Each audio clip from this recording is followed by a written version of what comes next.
ESS라고 하는 좋은 시스템이 있지 않느냐. 에너지 세이빙 시스템, 전기를 보관했다가 전기가 필요할 때 끌을 수 있지 않냐. 배터리를 얘기하는 거예요. 배터리. 대한민국에서 하루 사용하는 전력을 ESS에 담기 위해서는 750조 원이 필요해요.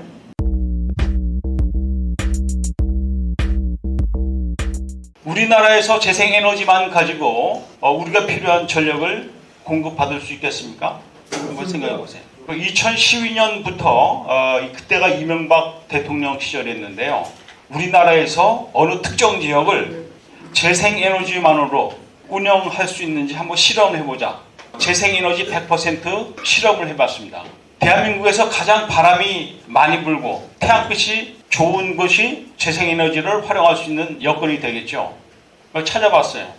제주도 모슬포에서 마라도 가다 보면은 멀리 그 평평한 섬이 보이는데요. 가파도로 갑니다. 가파도. 그 가파도에는 전력 공급을 하기 힘드니까 디젤 엔진을 이용해가지고 전력을 생산해서 사용하고 있었어요. 근데 디젤 엔진이라는 거는 화석연료 아니겠습니까? 그 화석연료를 다 치우고 순수하게 태양광 발전기, 풍력 발전기를 이용해서 그 지역 주민이 필요한 전기를 공급해보자. 이런 계획을 세웠어요. 그 가파도의 주민이 480명 살고 있었는데 240억 원을 투자했습니다. 240억 원을 들여가지고 태양광 발전기, 풍력 발전기를 공급했어요. 여기서 나오는 태양광, 풍력 전기로 우리가 필요한 전기를 모두 생산해서 사용하겠다. 에너지 자급자족을 하겠다. 녹색 에너지 세상을 만들겠다. 해서 시작한 프로젝트예요.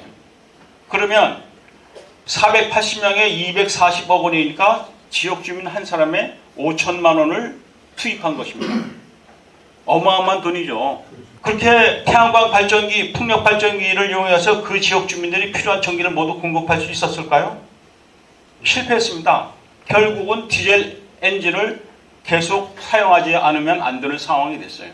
우리나라에서는 재생에너지 100%라는 것이 불가능하다는 것이 일찌감치 증명이 된 것입니다.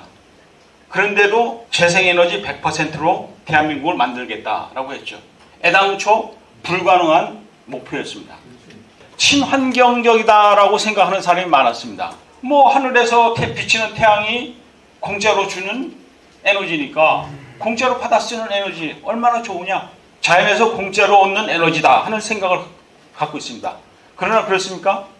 사실은 태양광 패널 제작에 엄청난 에너지가 투입됩니다. 그 태양광 패널을 제작할 때 들어가는 에너지는 어디서 납니까? 주로 중국에서 태양광 패널을 제작하죠. 중국에서만큼 싸게 많이 태양광 패널을 생산할 수 있는 나라는 없습니다. 중국은 어떤 나라입니까? 석탄이 무궁무진한 나라입니다. 석탄을 얼마든지 캐서 필요한 에너지를 쓸 수 있어요. 전력을 무한하게 끌어쓸 수 있는 유리한 조건에 있는 나라입니다. 그런 나라에서 에너지를 엄청나게 투입해서 태양광 패널을 만들어 세계로 수출하고 있습니다. 태양광 발전을 하면 지구 열대화 원인은 온실가스가 나오지 않는다. 어떤 생각하면 그렇죠. 그러나 사실을 생각한다면 태양광 패널 제작 과정에서 이미 엄청난 에너지가 투입됐고 그 과정에서 원자력 전기의 5배나 되는 에너지를 배출하고 있습니다. 그리고 태양광 패널, 태양광 발전기만 가지고 우리가 필요한 에너지를 사용할 수가 있죠. 언제? 태양이 비칠 때. 하루 24시간, 1년 365일 쨍쨍 비친다면 다른 거 필요 없습니다. 태양광만 있어도 되죠. 그러나 태양은 해가 넘어갈 때까지만 비치고 있습니다. 또 비가 오면 태양광 발전기 가동을 못하죠. 그럼 어떻게 됩니까? 우리가 필요한 전기는 태양광 발전기가 멈추는 순간 바로 가스 발전기를 돌려서 우리가 필요한 전기를 생산해야 돼요. 연료비가 필요 없는 자연의 선물이라는 착각. 골치 아프게 화력발전소, 원자력발전소 지을 거 뭐 있냐. 태양과 바람이라고 하는 자연의 선물이 있지 않느냐. 태양과 바람. 아시다시피 평균적으로 태양광은 하루에 4시간 정도 발전에 쓰일 수 있습니다. 아침에 해가 뜬다고 바로 태양광 발전기가 돌아가는 게 아니죠. 10시나 11시부터 태양광 발전기가 본격적으로 가동되기 시작해가지고 3시나 4시 되면 효율이 떨어집니다. 그리고 해가 넘어가면 멈춰야 되죠. 시간, 날씨, 계절 부여받을 수밖에 없습니다. 아무래도 겨울에는 발전량이 감소하겠죠. 여름에는 왜 또 발전량이 감소하느냐? 태양광 발전기가 태양빛이 좋다고 해서 항상 좋은 게 아니에요. 25도를 넘어가면 발전 효율이 떨어집니다. 그러니까 여름에는 발전량이 감소하게 되죠. 그래서 수요와 공급이 일치할 수가 없습니다.